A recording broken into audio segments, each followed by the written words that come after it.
so everyone posts videos, you know, in contest, in training, of them doing like a one motion.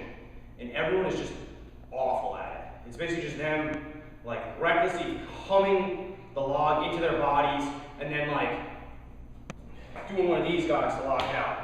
And that totally defeats the purpose of the one motion log. The reason that you one motion log is because it's a higher efficiency movement than a broken down clean and press.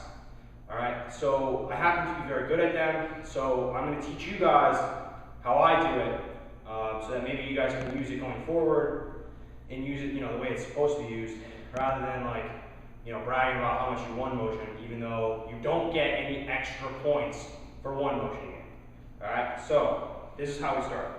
The first thing that you want to do is tilt the log away from you. Grab the handles dead in the center, tilt the log away from you. Eyes up, shoulders up, all right, or shoulders back, I should say. Keep the log against you.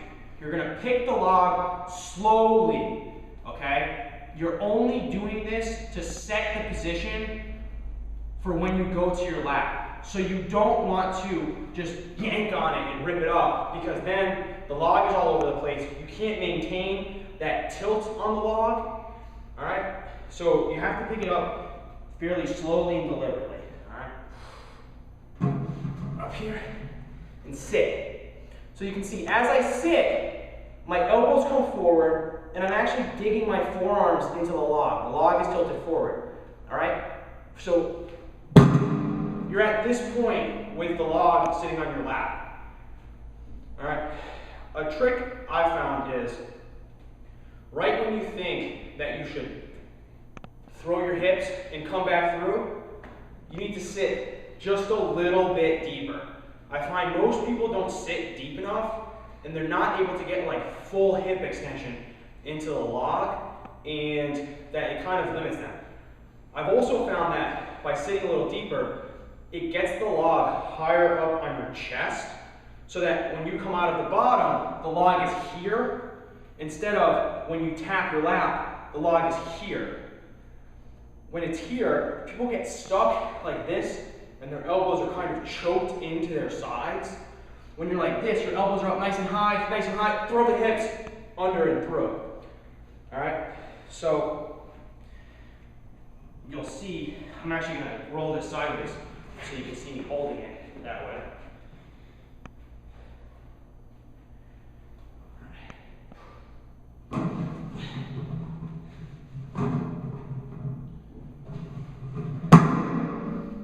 So you'll see I have the log sitting on like top of my stomach, on top of my diaphragm, and I'm really squeezing my upper back to keep it tight into my body, okay? If you don't squeeze your upper back, what happens is as you come out of the hole, the log just kind of sits there until your hips come through. By doing that, you're going to be using your hip drive to get it up to your shoulders rather than to get it up and through the lockout, all right? And if you're doing the one motion properly, it's not really a strict press. I get a ton of hip drive into the log to get it to lock out, and that's how I'm able to do heavier weights and do fairly heavy weights for quite a few reps. And that's where the whole efficiency thing comes in, is that I can take a moderately heavy weight and do, let's say, 6 or 7 reps with the one motion technique, because it doesn't exhaust my breath quite as much. Whereas a clean and press, I'm breathing at the bottom, at the top, and then up here. So there's a lot more breathing going on, and by the end I find myself huffing and puffing more. I also find with the one motion log, on a mental note, is that if I'm sucking wind, I can force myself through the rep more easily because I only have to take one breath. So one breath at the bottom and then go.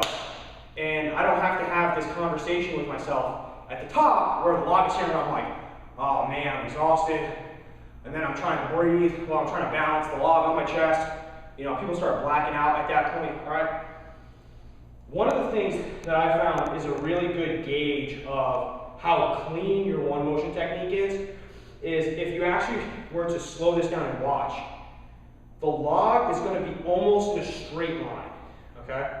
So if you watch from the time I pick it up to the time I'm locked out, it's almost in a straight line, except for a little bit in the middle where it's near my lap as I'm setting it. But from there, from my lap to lockout, it's in a straight line.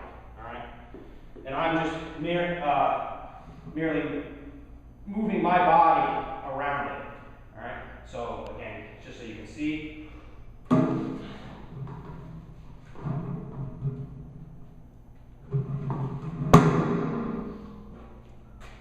One of the other things about the one motion is that by being under control and controlling at which part you put out the highest force output, you can get a nice rhythm going. So a log clean and press I find to be very broken, you know, because you're here and then you got to bring it back down. With the one motion, I find that I can bang out reps with a very strong, consistent cadence. So what I mean by that is, I'm controlled to the lap, start coming up, bang, accelerate, from here, down, control it down, control it down, control it down, touch, and then just repeat. And all the reps are kind of at the same pace. You know, obviously at the end I start getting a little tired, but, you know, for the most part.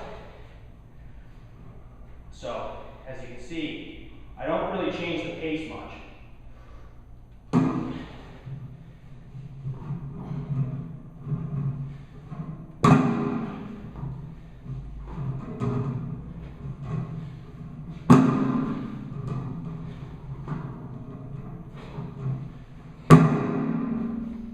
And that allows me to kind of do, you know, more reps and keep it consistent. If you guys actually read my previous article, you'll see where I talked about keeping a consistent cadence over 60 seconds will allow you to get more reps than just going all out and burning out in 30 seconds, and then you got no juice in the tank to get any more reps. So, all right, so short and sweet, not a lot going on, but you know, people kind of miss the big things. So just to reiterate, pick it up slowly, under control. Keep your hands cocked away. As you sit until you think you should come back up, and then sit just a little deeper. Keep your elbows high and over the log, and really kind of torque your forearms into the log. As you start to come up, under control, and then all at once, slam your hips through, punch your elbows under, press the log back, and bring your head through. All right, and that's it.